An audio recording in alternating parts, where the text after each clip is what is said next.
Express with RJ Netra. Unedited RJ Netra ಜೊತೆ radio ಸಿಟಿಯಲ್ಲಿ ನಾನ್ ನೇತ್ರ.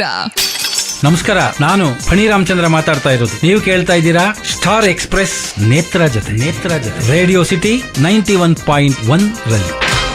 ಗಣೇಶನ ಮದುವೆ ಫಿಲ್ಮ್ ಬಗ್ಗೆ ಮಾತಾಡೋದಾದ್ರೆ ಎಲ್ಲಿಂದ ಬಂದಿದ್ದ ಐಡಿಯಾ? ಅನಂತ್ನಾಗ್ ಅವ್ರು ಹೇಗೆ ಬಂದಿದ್ದು ಮಾಡೋಕೆ?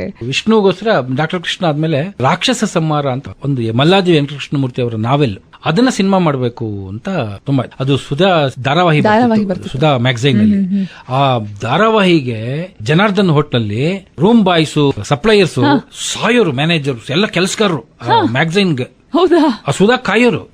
ಆಮೇಲೆ ಕೆಲವರಿಗೆ ಅವನು ಓದೋ ತನಕ ಪೇಷನ್ಸ್ ಇಲ್ಲದೆ ಇನ್ನೊಂದು ಸುಧಾ ತಂದ್ಬಿಡೋನು. ಅಷ್ಟು ಕ್ರೇಜ್ ಇತ್ತು ಅದು ರಾಕ್ಷಸ ಸಂಹಾರ ಇದಕ್ಕೆ. ಓಕೆ, ಅದನ್ನ ನಾನು ಸಿನಿಮಾ ಮಾಡಬೇಕು ಅಂತ ಬಟ್ ನಾನು ಅದನ್ನ ಇಟ್ಕೊಂಡು ವಿಷ್ಣು ಶಪಥ ಮಾಡಬೇಕು ಅಂತ ತುಂಬಾ ಆಸೆ ಇಟ್ಕೊಂಡಿದ್ದೆ. ಸೊ ಅದ್ರದ್ದು ರೈಟ್ಸ್ ತಗೊಳ್ಬೇಕು, ರಾಕ್ಷಸ ಸಂಹಾರ ರೈಟ್ಸ್ ತಗೊಳ್ಬೇಕು ಅಂದ್ಬಿಟ್ಟು ನಾನು ಮಲ್ಲಾದಿ ವೆಂಕಟಕೃಷ್ಣಮೂರ್ತಿ ಅವ್ರನ್ನ ಕಾಂಟ್ಯಾಕ್ಟ್ ಮಾಡಿ ಹೈದರಾಬಾದಿಗೆ ಬನ್ನಿ ಮಾತಾಡೋಣ ಅಂತ ಹೇಳಿದ್ರು. ನಾನು ನಮ್ಮ ಸ್ಟಿಲ್ ಕ್ಯಾಮ್ರಾಮನ್ ಗಾಂಧಿ ಅಂತ ನಾವು ಹೈದರಾಬಾದ್ಗೆ ಹೋದ್ವಿ. ಹೈದರಾಬಾದ್ಗೆ ಅವ್ರ ಮನೆಗೆ ಹೋದಾಗ ಅವ್ರ ಅದೇನು ಇದಾಯ್ತೋ ಗೊತ್ತಿಲ್ಲ, ಇವೆಲ್ಲ ಲಾಜಿಕ್ ಸಿಗಲ್ಲ. ಅವ್ರು ಇದ್ದಕ್ಕಿದ್ದಾಗೆ ನಿನ್ನ ನೋಡಿದ್ರೆ ನನ್ನ ಹತ್ರ ಒಂದು ನಾವೆಲ್ ಇದೆಯಪ್ಪ, ವಿನಾಯಕರಾವ್ ಪೆಳ್ಳಿ ಅಂತ, ಆ ನಾವೆಲ್ ನೀನು ತುಂಬಾ ಚೆನ್ನಾಗಿ ಹ್ಯಾಂಡಲ್ ಮಾಡ್ತೀಯ ಅಂತ ಅನಿಸ್ತಾ ಇದೆ, ಅದನ್ನ ಮಾಡು ಅಂದ್ರು. ಅದು ಇಷ್ಟಕ್ಕೆ ಅವ್ರೆ ನನ್ನ ಸಿನಿಮಾ ನೋಡಿಲ್ಲ, ಯಾಕೆ ಅನಿಸ್ತೋ ಗೊತ್ತಿಲ್ಲ. ಅವ್ರು ನನ್ನ ಮುಖ ನೋಡಿ ಅಥವಾ ನಾನು ಮಾತಾಡಿದ ರೀತಿ ನೋಡ್ಬಿಟ್ಟು ನಿನಗೆ ವಿನಾಯಕರಾವ್ ಪೆಳ್ಳಿ ಒಳ್ಳೆ ಸಬ್ಜೆಕ್ಟ್ ಅಂತ ಹೇಳಿದ್ರು. ಓಕೆ, ಸರಿ, ರಾಕ್ಷಸ ಸಂಹಾರ ರೈಟ್ಸ್ ತಗೊಂಡ್ಬಂದ್ಬಿಟ್ವಿ, ದುಡ್ಡು ಕೊಟ್ಬಿಟ್ಟು ರಾಕ್ಷಸ ಸಂಹಾರ ರೈಟ್ಸ್ ಬರ್ಕೊಂಡ್ಬಂದ್ವಿ. ವಿನಾಯಕರಾವ್ ಪೆಳ್ಳಿ ಅವ್ರ ಹತ್ರ ನಾವೆಲ್ಲ ಇರ್ಲಿಲ್ಲ. ಅವ್ರೇನ್ ಹೇಳಿದ್ರು, ಹೋಗು ಬೆಂಗಳೂರಲ್ಲಿ ನಾನು ಕೃಷ್ಣಕುಮಾರ್ ಅನ್ನೋರಿಗೆ ಟ್ರಾನ್ಸ್ಲೇಷನ್ ಕೊಟ್ಟಿದ್ದೀನಿ, ನಾನು ಬೇಕಾದ್ರೆ ಚೀಟಿ ಬರ್ಕೊಡ್ತೀನಿ, ಅಲ್ಲಿ ತಗೊಳ್ಳಿ, ಇಲ್ಲ ಟ್ರಾನ್ಸ್ಲೇಟ್ ಮಾಡಿದ್ರೆ ಅವರು ಕೊಡ್ತಾರೆ ಅಂತ ಹೇಳಿದ್ರು. ಸೊ ಹಾಗಾಗಿ ಬಂದು ನಾವು ಕೃಷ್ಣಕುಮಾರ್ ಹತ್ರ ಕಾಂಟ್ಯಾಕ್ಟ್ ಮಾಡಿದ್ವಿ. ನಾನು ಟ್ರಾನ್ಸ್ಲೇಟ್ ಮಾಡುವಂತ ಇದ್ರಲ್ಲಿ ನನಗೆ ತುಂಬಾ ಬಿಸಿ ಇದೀನಿ ನಾನೀಗ ಅಂತ ಹೇಳ್ಬಿಟ್ಟು ಅವ್ರು ಕೊಟ್ಬಿಟ್ರು. ಸರಿ, ಕುಣಿಗಲ್ ನಾಗಭೂಷಣ್ಗೆ ಕನ್ನಡನೂ ಬರುತ್ತೆ, ತೆಲುಗು ಬರುತ್ತೆ, ತಮಿಳು ಬರುತ್ತೆ, ಎಲ್ಲಾನು ಬರುತ್ತೆ. ಸೊ ಹಂಗಾಗಿ ನಾಗಭೂಷಣ್ ಕೊಟ್ಟು ಇದನ್ನ ಓದಿ ನೀವು ಕತೆ ಹೇಳಿ ನನಗೆ ಅಂತ. ಸೊ ನಾಗಭೂಷಣ್ ಅದನ್ನ ಓದಿದ್ರು.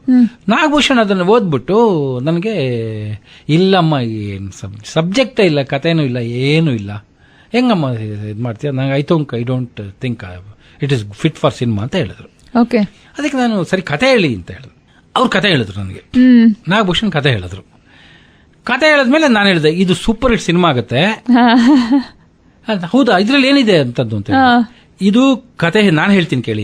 ಈಗ ನೀವು ಹೇಳಿದ್ದಾಯ್ತು, ಈ ಕತೆ ನಾನು ಸಿನಿಮಾ ಕತೆ ಹೇಳ್ತೀನಿ ಅಂತ ಹೇಳ್ಬಿಟ್ಟು ನಾನು ಅದನ್ನ ಸಿನಿಮಾಗೆ ಹೆಂಗ್ ಮಾಡ್ಬೋದು ಅಂತ ಅಂದ್ಬಿಟ್ಟು ಆ ಕತೆ ನಾನು ಹೇಳಿದೆ. ಇದು ಸೂಪರ್ ಆಗಿದೆ ಅಮ್ಮ ಅಂತಂದು.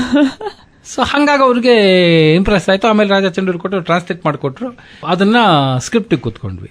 ಅದರಲ್ಲಿ ಬರೋ ಸನ್ನಿವೇಶಗಳೆಲ್ಲ, ನಾನು 9ನೇ ಕ್ಲಾಸ್ ಒಳಗಡೆ ನಾವು ಚಾಮರಾಜಪೇಟೆನಲ್ಲಿ ಸರಸ್ವತಮ್ಮನವ್ರ ಮನೆ ವಟಾರದಲ್ಲಿ ಇದ್ವಿ. ವಟಾರದ ಮನೆಯಲ್ಲಿದ್ವಿ. ಆ ವಟಾರದೊಳಗಡೆ ರಾತ್ರಿ 9:00ವರೆಗೆ ಲೈಟ್ ಆಫ್ ಮಾಡ್ಬಿಡೋರು, ಎಲ್ಲಾ ಮನೆದು ಲೈಟ್ ಆಫ್ ಮಾಡೋರು. ಆಮೇಲೆ ಬಾವಿ ಇತ್ತು, ನಲ್ಲಿ ನೀರು ಕುಡಿಯಕ್ಕೆ ಒಂದ್ ಕೊಡ ಹಿಡ್ಕೋಬೇಕಷ್ಟೇ. ಆತರ ಏನೇನ್ ಗಣೇಶನ್ ಮದುವೆನಲ್ಲಿ ಇದೆಯೋ ಅದೆಲ್ಲ ರಿಯಲ್ ಇನ್ಸಿಡೆಂಟ್.